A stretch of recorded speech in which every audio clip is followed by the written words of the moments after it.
Nakakita na ba kayo ng isang talong na ang bunga ay mukhang itlog? So kaya pala tinawag na yung talong ay eggplant kasi ang bunga niya talaga ay parang itlog. So eto, panoorin ninyo ang nakita kong talong na namangha ako dahil talaga ito ay mukhang itlog. Ayos!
Magandang hapon, no, sa inyo lahat mga kaplantita-kaplantito, no. So ito yung kakuha at napadaan ako dito sa gilid ng bahay namin at may nakita akong tanim ng isang tao na kung saan ay ang talong, kaya pala tinatawag na eggplant yung talong kasi talagang egg yung bunga niya.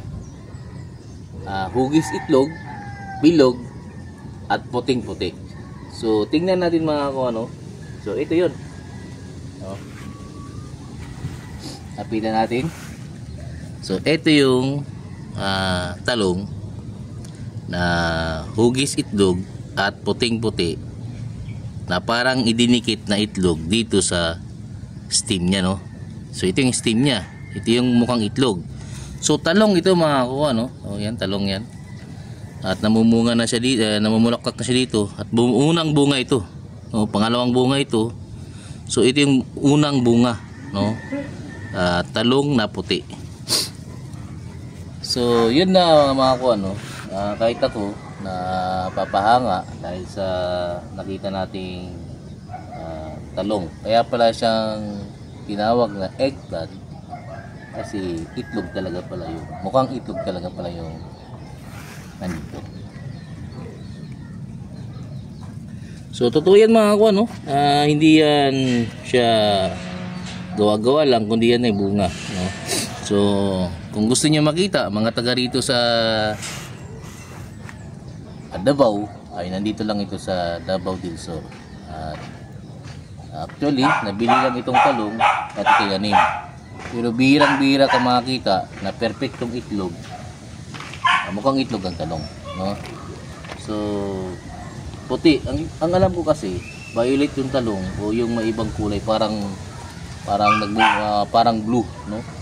Pero ito ay puting-puti, walang halong kahit na anong kulay.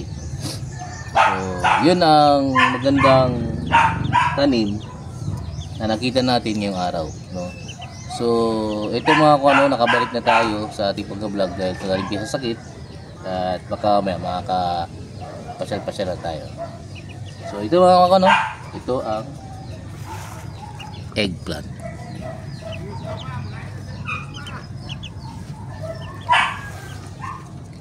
Ayos.